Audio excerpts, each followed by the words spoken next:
Sure about it because it's like it's literally made by Hoyo. I guess that game really is underrated, or this game really is underrated.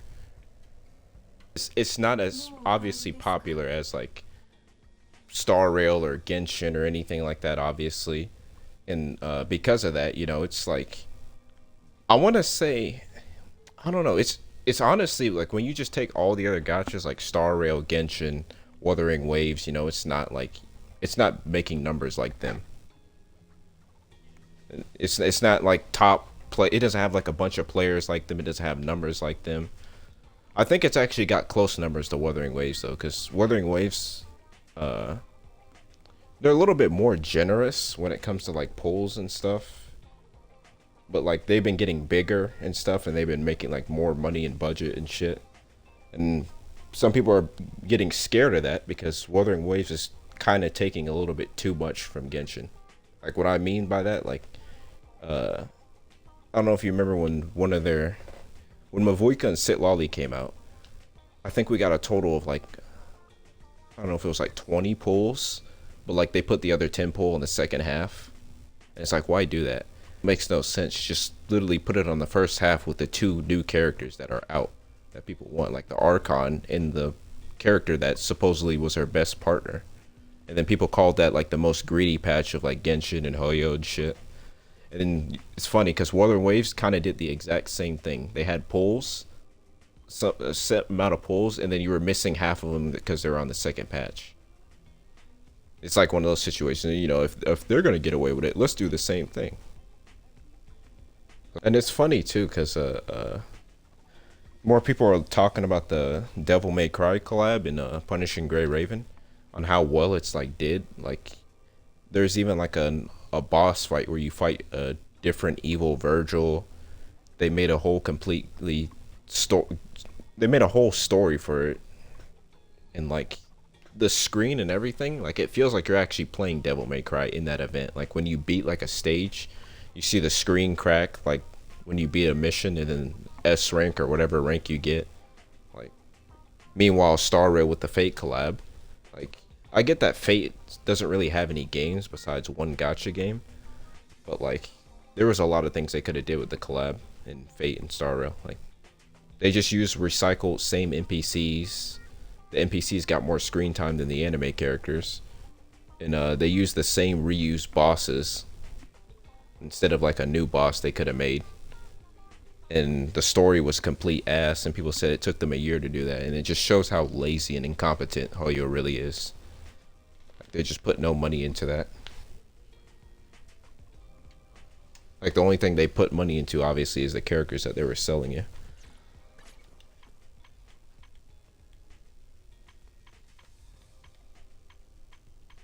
And then now there's apparently a season 2 of the Cyberpunk anime coming out, and Wuthering Waves is gonna do a yeah. There's gonna be a season 2 coming out. I don't know when, but I do know I heard Wuthering Waves is gonna be doing a collab with that. I find it funny about Wuthering Waves, like um certain things you look at in the game, there you can see that they're copying and taking from. Like they showed a new character that's releasing. She has a great sword that she swings, and she literally looks like Mavuika, like quite literally, same hair color, almost same eyes, but she looks more like battle war, like which is what people wanted Mavuika to look like because it was the nation of war. And then they're like, why is she on a motorcycle in a biker outfit, which is basically what Mavuika has. And it kind of seems like they're trying to make their character and make it better, is what they're trying to do. And then the sword that she has is the great sword.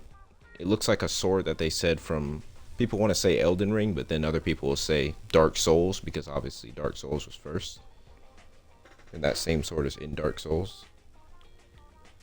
So they're like taking things from certain games. There's even a boss that they have in Wuthering Waves that quite literally fights like a Monster Hunter boss. Like it has its exact same patterns and almost looks like it. There's like little things like that that they're just like taking. And it's not nothing that I don't think they can necessarily get sued over because it doesn't really look like it. Unless it was like Power World to where the creatures almost look like they're Pokemons. But yeah, Zenless, when it comes to the games though, Zenless is pretty underrated. I honestly hope it stays that way though too. Like I said, obviously, so that, you know, it doesn't take the same route as the other games. It's like the more underrated it is, the more the devs will try to improve on stuff to make it like better.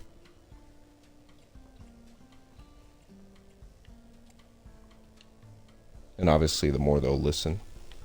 Another thing I guess you could say, this can bring back to the, you know, the creator, the streamer makes the game. This game doesn't really have any streamers. Like most of the streamers got either pushed out or quit. And I know there were some of them, like, it's because of the community. The community is a bunch of elitists. And if you don't know what elitist means, it's basically people that have like, let's say they have like egos and, you know, they think that they know more than you and they think that they're like really cracked and good at the game. And if you're not doing this rotation right on the character or doing this right, you're playing the character wrong. Like, you know, just imagine that telling you, oh, you're not using this character right, or you forgot to pop that. And it's like, that type of elitist community kind of drove some people out because it can be sweaty. And then apparently a contract that speak bad about the game, you can't criticize it or anything if you're in their creator program. So that basically allows the game to just not grow. And there was one creator that actually did end up speaking out about it, surprisingly. Like, he started critiquing stuff in the game.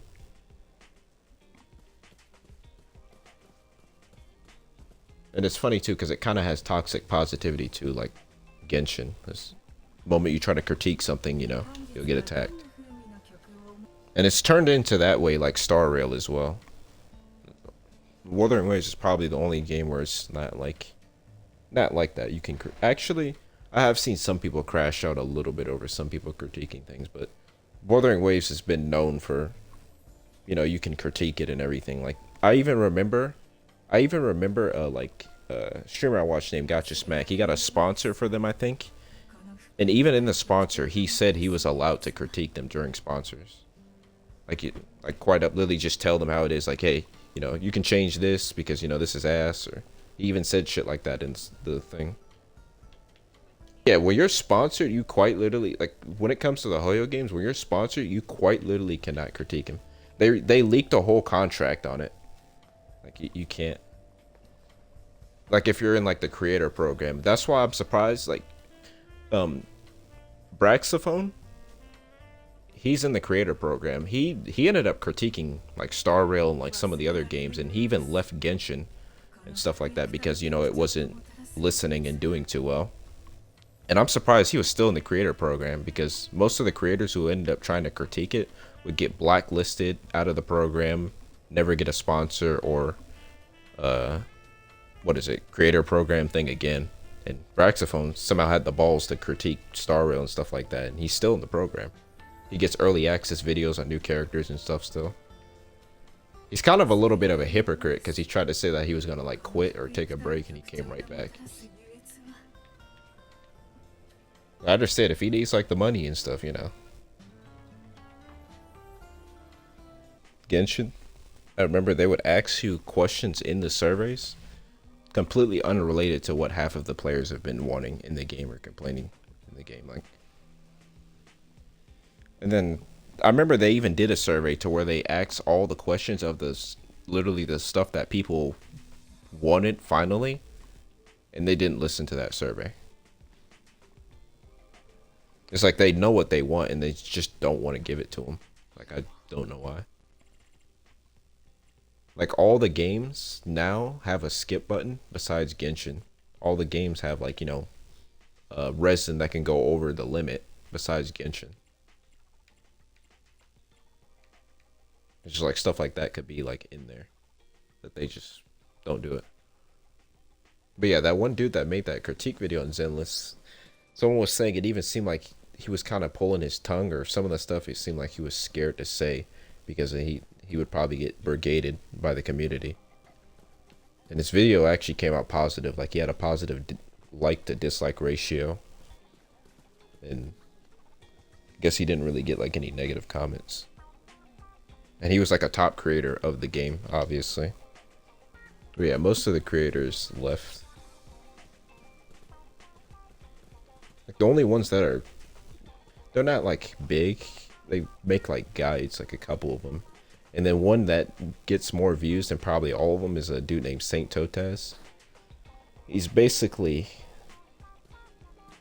I don't want to call him just a mini Tectone, but like, you know, Tectone helped his career, and he kind of does the same things Tectone does, which is basically rage bait, like the Hoyo community or whatever. Like critique the game pretty much, like hardly critique the game. And because of that, you know, obviously the Zenless community doesn't like him.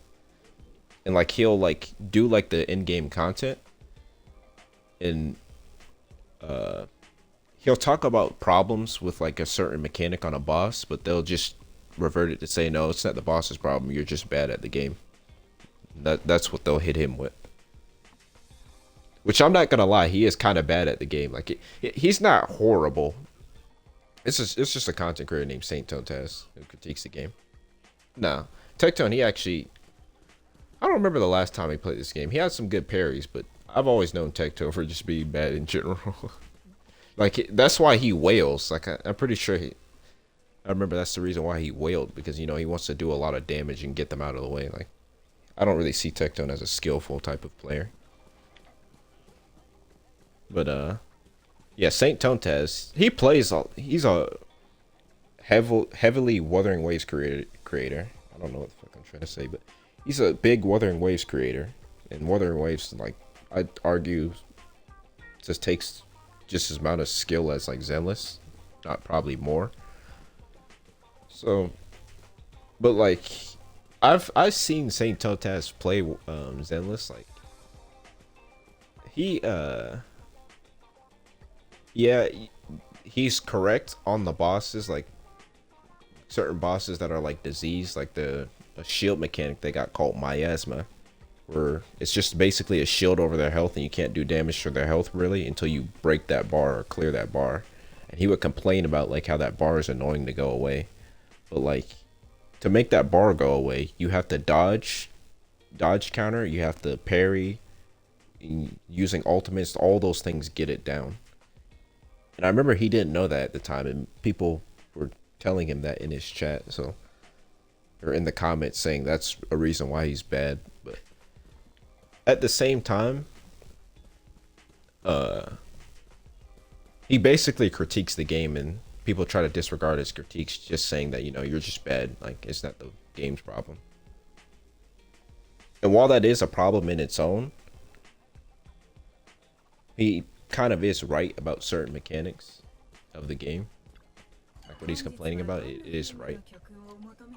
But like I will say this one thing, I have seen his gameplay. There's some teams he can play good. Yeah. There's some teams he can play good, but I feel like he's probably, I feel like he's not really that good. But I feel like it's because of he doesn't really play the game like that. So that could be it. Like, and he doesn't really try to understand certain teams, or he doesn't know certain mechanics. Like I've looked at some of the teams he's used, and then he's complained about, like, you know, it taking this long to clear. And then I went and used the exact same team. Yeah, I went and used the exact same team and cleared it like faster than he did. So, you know, I guess there is a skill issue there. But like he's still not wrong about, like, you know, the mechanics of like bad design or whatever of a boss.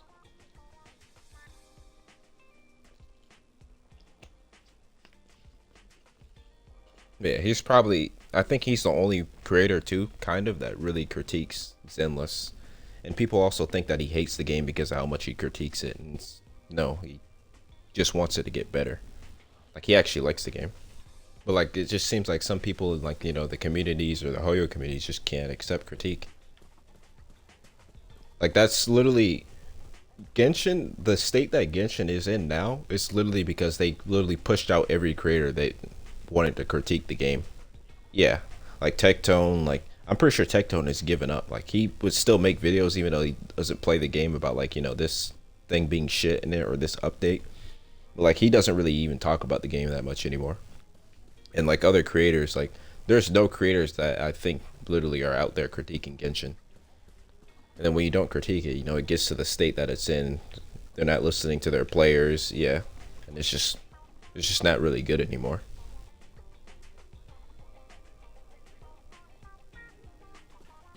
And Star Rail's kind of going down that same path, but I'm not gonna lie, they've slightly been listening. Like the skip button, buffing the older characters, you know, that's been listening, I'd say. But they still have a power creep problem, which really sucks in Star Rail. It's like if you don't pull the newest unit in Star Rail, like you're just not having fun. Like that's where it kind of seems like. And the enemy's power creep and HP inflation, like they have too much damn HP. Like I couldn't even imagine a new player getting in and getting up there to clear that.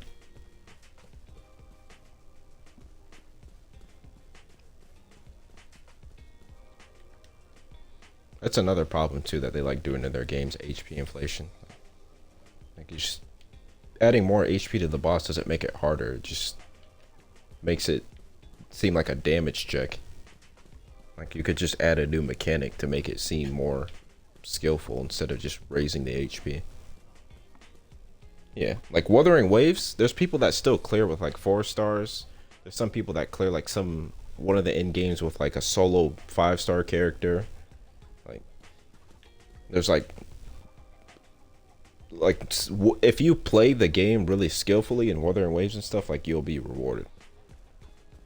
There's no like HP inflation or anything like that until like a recent update. Apparently, like they kind of raised the HP a little bit. And basically, to keep your game from doing that is you don't release broken characters more broken than the next every time, which is what Star Rail's doing.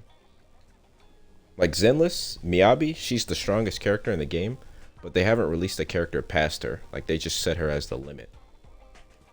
I think the second character that is maybe as strong as her, who's in the same tier list, is Yixuan. But yeah, the other characters, they haven't really released any characters stronger than her, so there's not really a power creep problem in here either. And as for Genshin, yeah, there's a power creep problem there now. Mavuika, like, and Sitlolly, like, strongest characters in the game, they just do way too much damage, making the older characters obsolete. And the boss's HP's raise and stuff like that in there too. You know what's funny too? There's actually been a few creators leaving Genshin as well. Like some of the ones in the programs. And they've like come back to like start to like critique and stuff as well. Like some of them have been too scared to do it and stuff like that. Like they're slowly trying to do it, but like they're still a little bit scared and like not really doing it. The main reason they're scared is because they don't want to lose their contract, or they just don't want to get brigaded by toxic positive white knights who defend a $1 billion game. Wuthering Waves used to be like, back then, obviously like not the greatest because it had like a lot of bugs. Couldn't perform well on certain people's devices, and voice acting was ass, and there was a lot of critiques there. And because of all those critiques, you know, the game got better. So much so that it's better than Genshin now. And like pretty much probably half of the other games. Like they literally improved on everything that people critiqued. And they listened, obviously.